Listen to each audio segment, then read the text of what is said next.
Selamat datang di YouTube channel Belajar Bersama Bu Daphne. Kita akan belajar membaca diagram garis. Sebelum melanjutkan pelajaran, jangan lupa subscribe, like, dan komen. Sebelum menyimak contoh soal diagram garis, kita akan memahami apa itu diagram garis terlebih dahulu. Diagram garis biasanya digunakan untuk menggambarkan keadaan yang berkesinambungan atau terus-menerus dalam periode waktu yang tetap. Contoh data-data yang disajikan dalam diagram garis antara lain penjualan mobil setiap bulan, jumlah penduduk setiap tahun, suhu badan pasien, dan nilai tukar rupiah terhadap dolar setiap harinya. Diperlukan dua sumbu untuk menggambarkan diagram garis, yaitu sumbu tegak atau vertikal yang menyatakan kuantitas dan sumbu datar horizontal yang menyatakan waktu. Ayo pahami contoh satu berikut ini.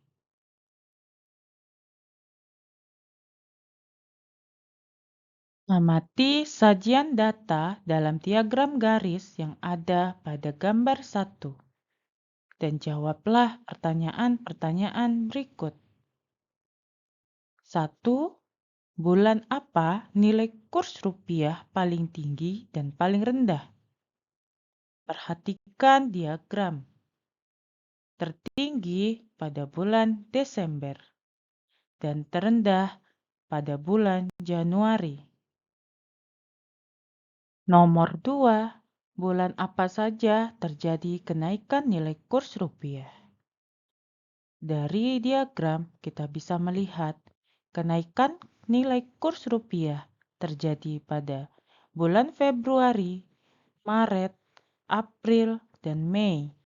Selanjutnya juga terjadi kenaikan pada bulan Oktober, November, dan Desember.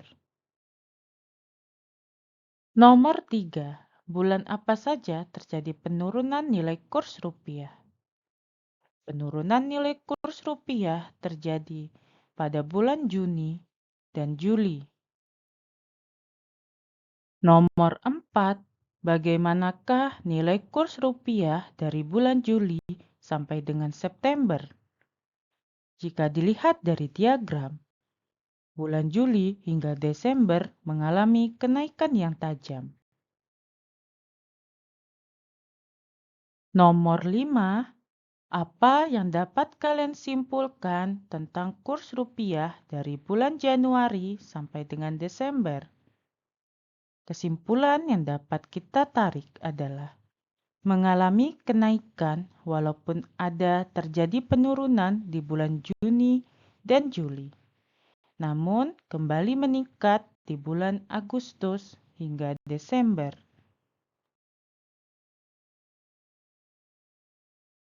Contoh 2. Perhatikan diagram garis berikut yang menunjukkan nilai matematika siswa kelas 7 SMP Merdeka. Garis horizontal menunjukkan nilai dan garis yang vertikal atau tegak menunjukkan jumlah siswa atau banyak siswa.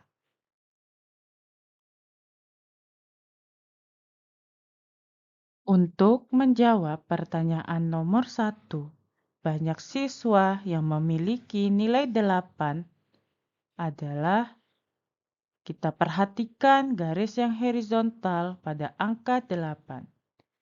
Berpotongan dengan garis yang vertikal 35.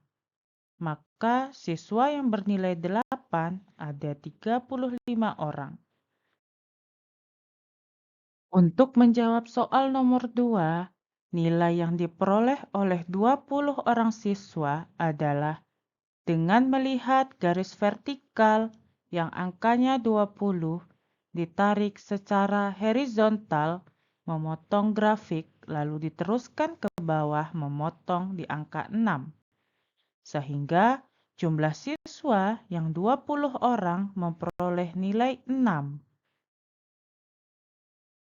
Nomor 3, dari diagram di atas, jumlah siswa kelas 7 SMP Merdeka adalah titik-titik orang. Jumlah semua siswa yang dapat nilai 5 sebanyak 5 orang. Yang mendapat nilai 6 sebanyak 20 orang. Yang mendapat nilai 7, 35 orang. Yang mendapat nilai 8, 35 orang. Yang mendapat nilai 9 sebanyak 15 orang. Dan yang mendapat nilai 10 sebanyak 10 orang.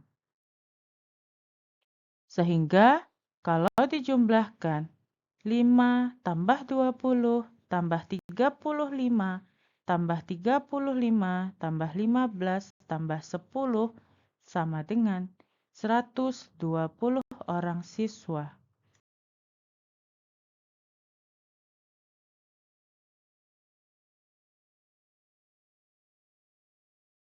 Demikianlah penjelasan tentang membaca data yang disajikan dalam bentuk diagram garis.